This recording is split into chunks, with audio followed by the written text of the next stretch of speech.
Hello everyone, you are welcome to my YouTube channel New Religion Institute that is dedicated for your personal and your business growth based on religious values.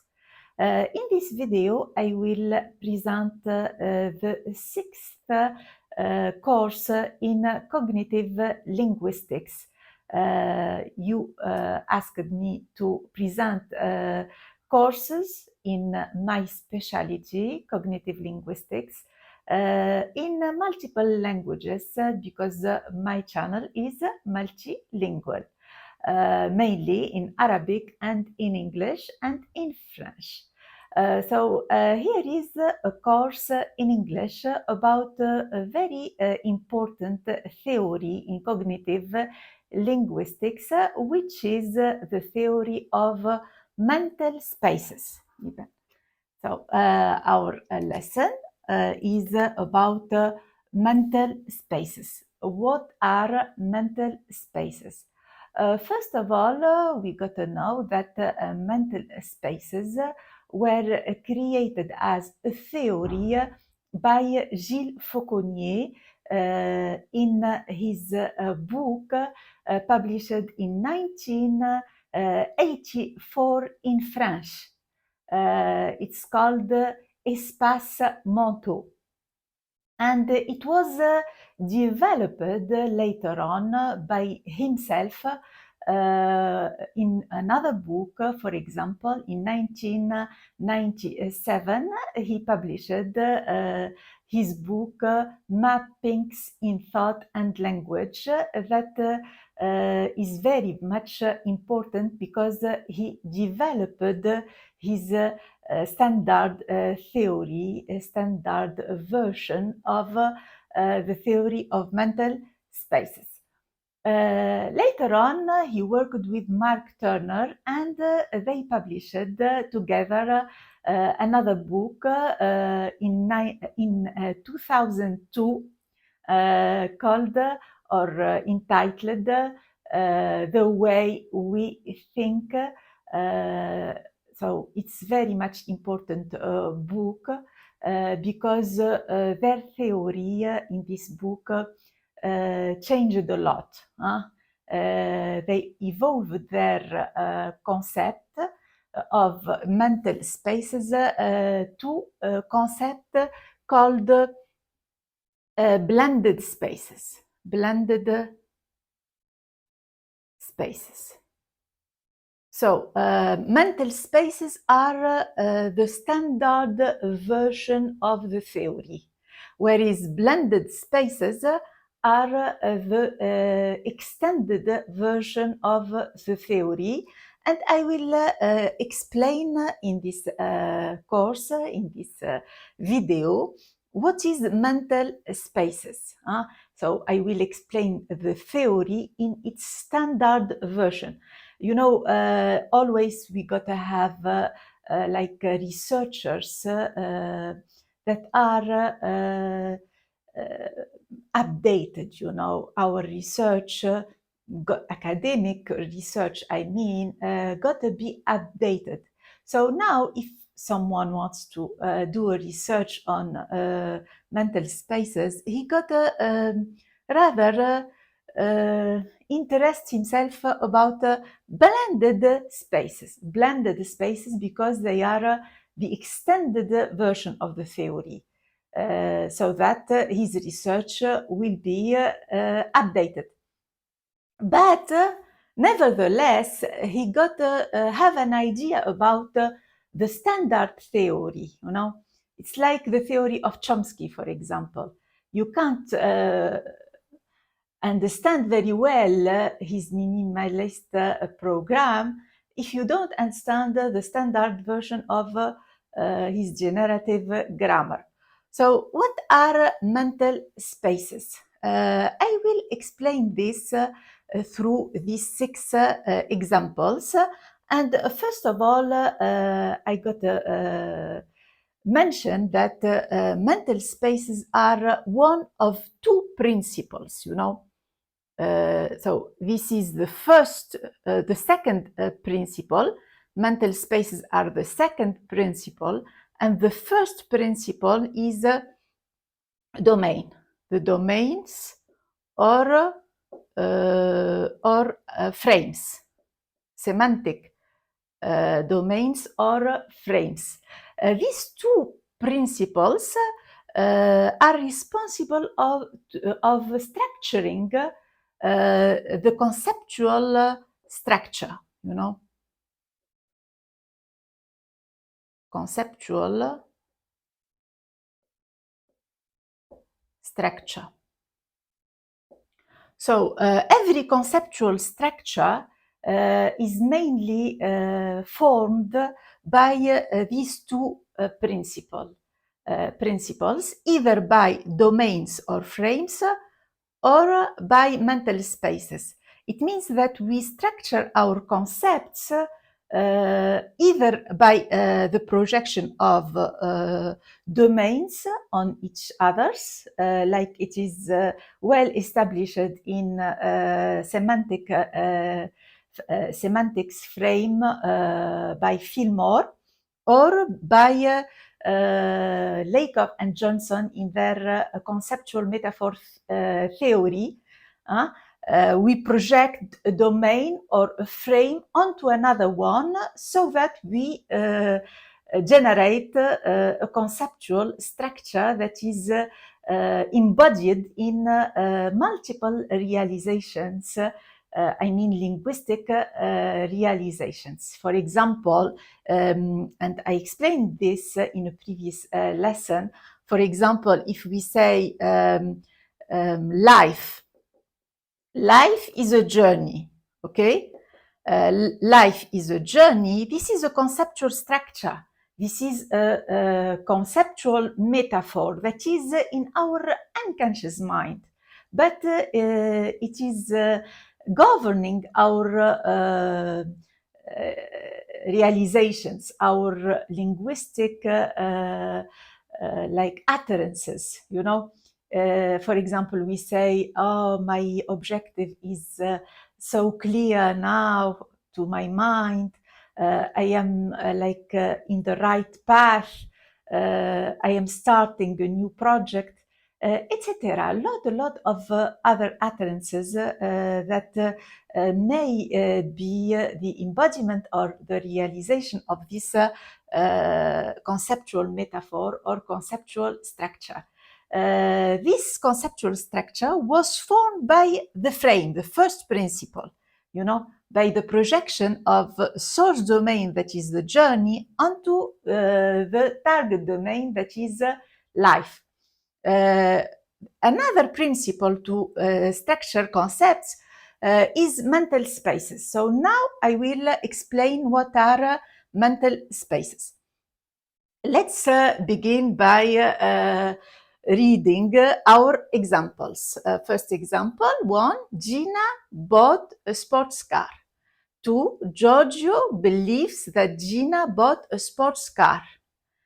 Paolo believes that Gina bought a pickup truck. 4, Gina wants to buy a sports car. 5, Gina will buy a sports car. 6, if Gina buys a sports car, then she will drive to Paris. How lucky she is. So, how lucky she would be, huh? So, for the first example, the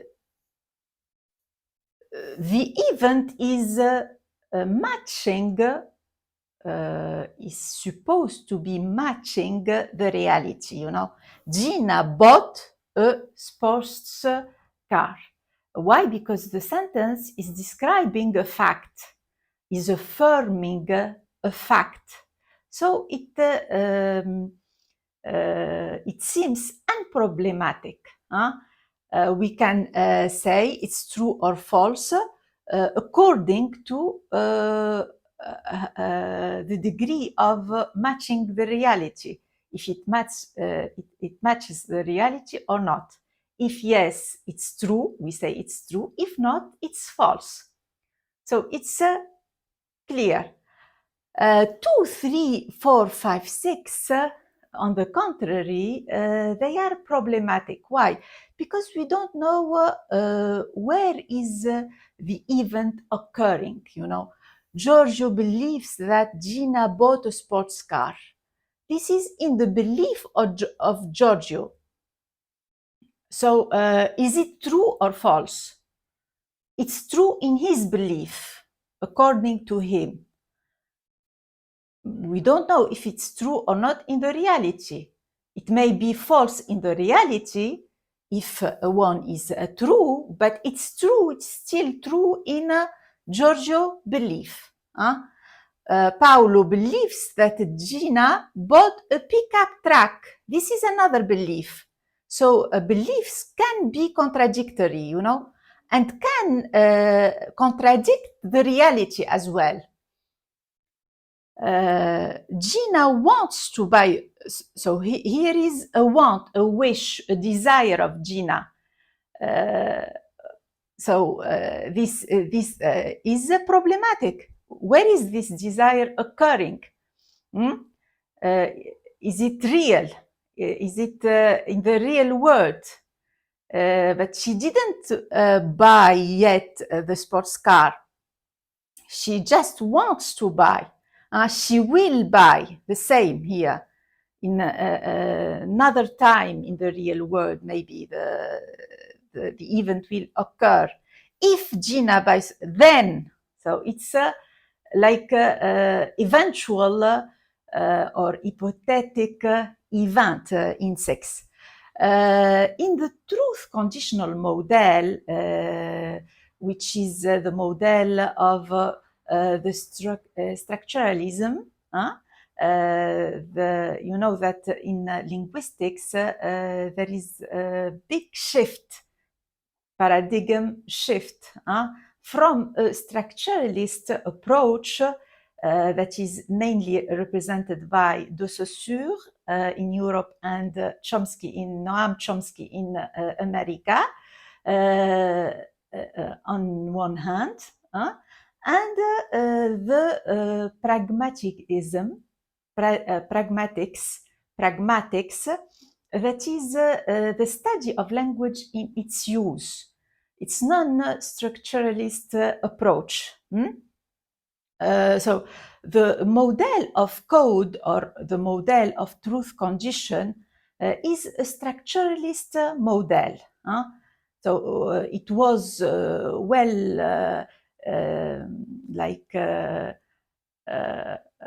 gone beyond in the pragmatics. There is another model that is non-truth conditional in the pragmatics. And you know that linguistic cognitive is a pragmatic field of research. All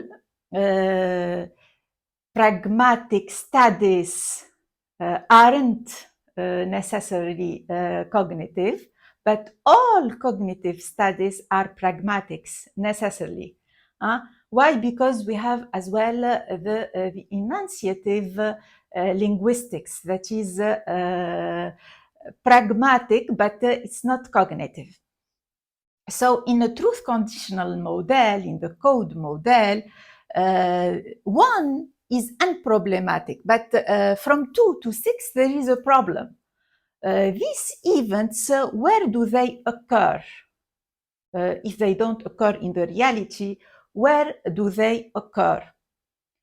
So the answer was that they occur in a metaphysical status. We don't know. It's in the belief of Giorgio, the belief of Paolo, the desire of Gina in another time, in the future. These are like a metaphysical status. And this causes a very much problematic situation in linguistics. Why? Because we don't know where this metaphysical status happen. Where do they exist, if they exist at all? So this problem were was unanswered. It wasn't well answered by the structuralism or the first model in linguistics. So here is the role of Fauconnier, the new thing that Fauconnier brought to linguistics, his contribution. You know, he says these events do occur in not in a metaphysical status, but in our mind. Okay, so the belief of Giorgio or of Paolo, the desire of Gina, this event, future event or hypothetical event in sex, they exist in our mind, in the mind. They are mental events.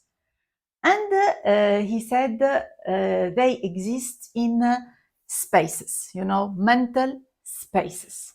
So the mental spaces for him is a cognitive structure. This is very much important to grasp. So they do happen in the mind of the hearer or of the speaker. And mental spaces are crucial to interpret utterances, to understand utterances, and to interpret our spoken words or our utterances. So this is a new model. This is a new approach that is non-truth conditional. So he said there is a main concept here that is mental spaces, as I said, and he based his theory in its standard version on the two spaces, you know, model, the two spaces model. And this two spaces model was gone beyond, was very much changed, developed by the theory of blended spaces. So what are these two spaces? He calls the first one the base space. The base space. This is the space of reality, okay? And the second one is the built space. The built space. Or he says this is the father space, and this is the son space. What is the base space? It's the base of reality, it's the space of reality. And here we got to pay attention, because the base space is not the space of reality. No, it's a mental space. It's not the reality. There is a big difference between the space of reality, the base space, and the physical space, the physical world. Why? Because here the mental space happens in our mind, which means that it's governed by and produced by our specific perception of the reality. There is the reality, and there are different perceptions. According to your perception, you build in your mind a specific mental space. So there is a big difference between the physical world and the space of reality. The built space is the space of wishes, our wishes, like she wants, she will. our beliefs, the space of belief, the space of desire, the hypothetical spaces, sorry. It's a built space. So this is it. You'll have like roles and values occurring in each space, and there are like pragmatic connection that might occur between the spaces. Les liens pragmatiques. In French, for example, Gina bought a sports car. You'll have in the base space Gina and the sports car, you know. And in the built space, Gina and the sports car as well. If it's true, you know, it's true. So in her mind as well, she bought the sports car. So the pragmatic connection works. On the contrary, if we compare this with 4, in 4, we'll have in the built space Gina and the sports car, Gina and the sports car, but we'll have only Gina in the base space, you know, the sports car, and the connection will not work here with the second role, you know. It will work only with Gina because Gina is in my mind, and she's supposed to be in the reality as well. But the car is in her mind, but it's not yet in the real world. She wants, or she will buy a sports car, etc. So it varies depending on the sentences that we utter, on the cases. And we'll see this in the second lesson, or about mental spaces, or the next one. We'll see what Fauconnier calls the space builders. Space builders. What are space builders? They are like these words, you know, the verb beliefs, beliefs, wants, will, and a lot of other kinds of operators in the sentences that build a specific space.